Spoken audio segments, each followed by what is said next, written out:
This talk is 10 minutes to unstoppable confidence. Confidence is something everybody wants, right? That's what the business journals, the business surveys have shown, that people want more confidence. So what's behind lack of confidence? Fear. And what's the greatest fear of all time? The surveys show greater than the fear of death. It's the fear of speaking. So here I am, having a good time on this video, but I didn't always used to be able to get up here like this. I was so shy as a kid that when company would come over, I would hide out in my room. I was that shy because I was afraid, well, you know, what if they don't like me? What if I'm not good enough? I was afraid of being judged or criticized.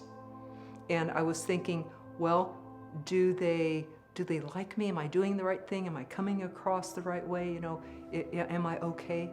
You know, so this was what was always going on in my head. And as a result, I kept myself in a little can.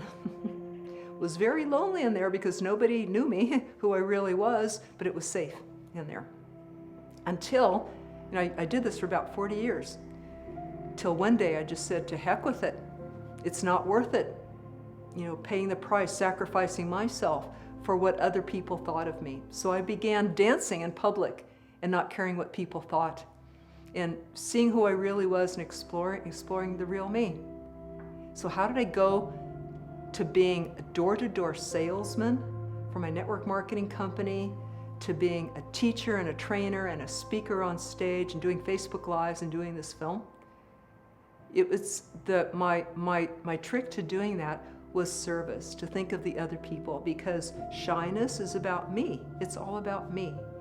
And when I put my attention on the other people, on the good that I could do them, like when I went door to door with my nutritional product, one lady had really great results. She'd had no more hot flashes. I thought, oh, this really does help people. And you know, I need to get out there and let other people know about what it could do for them. So focusing on other people is what got me out of shyness and in front of this camera right now, seeing how much help I can be to other people. So what I'm going to share with you are 3 tips from a body-mind therapist for instant confidence. These are from Body, Mind, and from Tai Chi. Now, the psychology of body-mind says that every part of the body has a psychological correlation, and that we can change the body-mind, the mind and emotions, from the body. You can get confidence from your body posture. So here's the first power pose I want to share with you. And that is, you just stand with your feet apart and your fists on your hips. Pretty simple, right? So when I do this, I feel like Wonder Woman or Superman.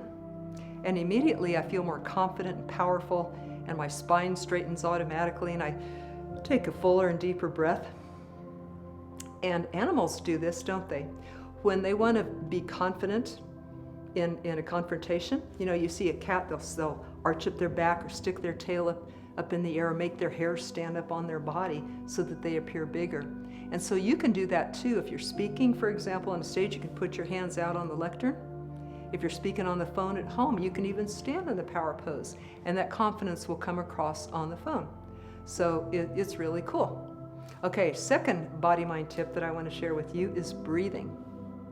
When we breathe all the way into our tummy and our chest, that's the full breath, not just shallowly up in your chest, because science has shown that you cannot breathe deeply and be stressed at the same time.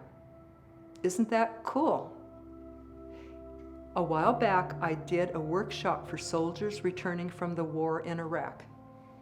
And I asked them to think about a very uncomfortable memory that they had, and notice their emotions, and to notice their breath. Their breath was always shallow. So then I asked them to take 10 full deep breaths into their tummy and then into their chest, sort of filling up from the bottom up.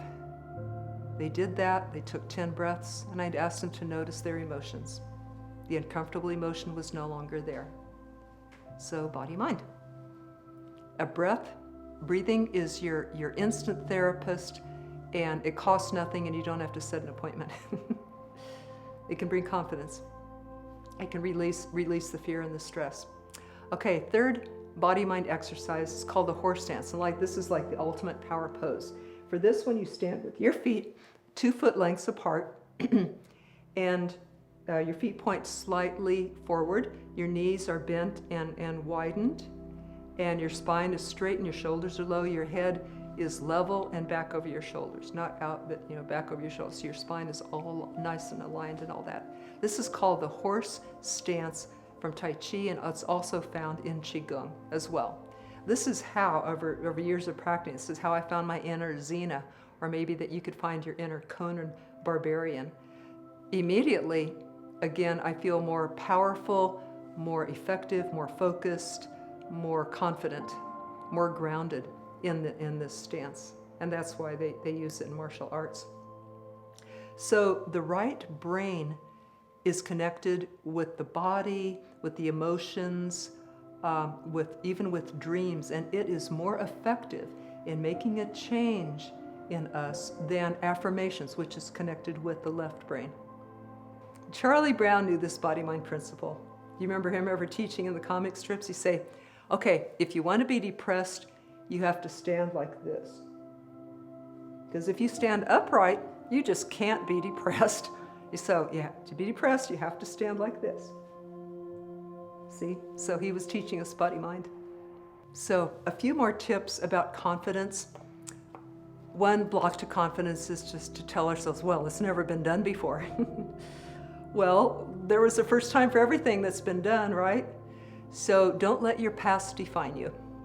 If you dream it, you can achieve it. Another block to confidence is discouragement. Remember the seed sower story Jim Rohn talks about? Some are going to fall on barren ground. You just sow more seeds. And also realize that things go in cycles, don't they? There are cycles of the days and the seasons and biorhythms and the economy and everything. So when you're in a down slump, when you're in the winter, remember that things always shift, things always turn around. Just keep sowing the seeds, just keep helping people. But when you're in winter, when I'm in winter, it's tempting for me to think that it's always going to be winter or to feel discouraged. If I shut my door in the winter and forget to check to see when spring comes, then I'll keep the door shut and I'll miss spring. So remember that things go in cycles.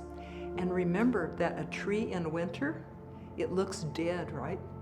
But through the middle of that tree, silently and invisibly, the sap is rising during the winter, preparing the tree for its great outburst in the spring of leaves and fruits and flowers and everything.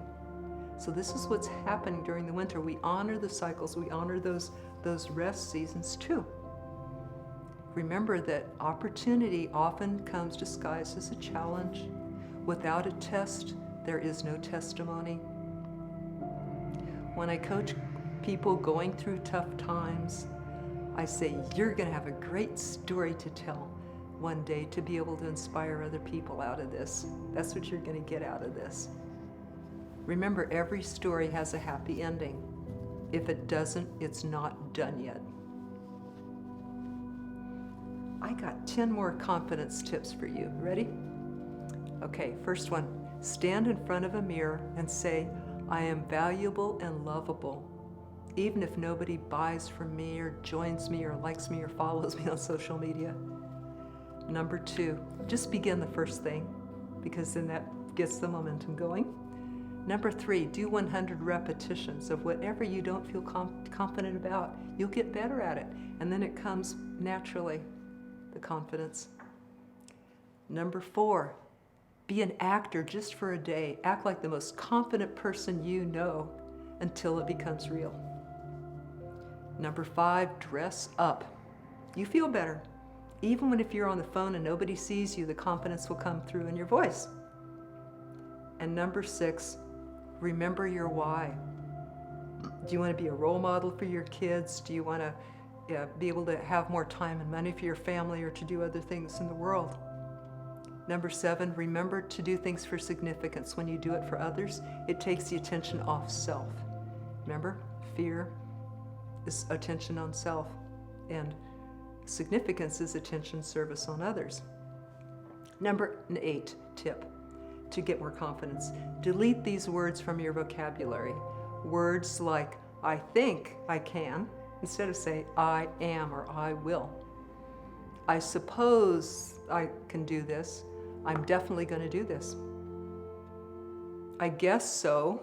I guess I can do that. I'm definitely going to do that. Or I hope things work out, versus I'm going to plan and act so that things work out the best that they possibly can. So those words that I mentioned, like think and want and guess and hope and suppose, those are uncommitted, unsure, kind of wishy-washy words. So remove those from your vocabulary. Become a more definite person. Number 9, get out of your comfort zone. Did you know that every time you do that, your confidence goes up and your body delivers a dose of serotonin, the happiness drug?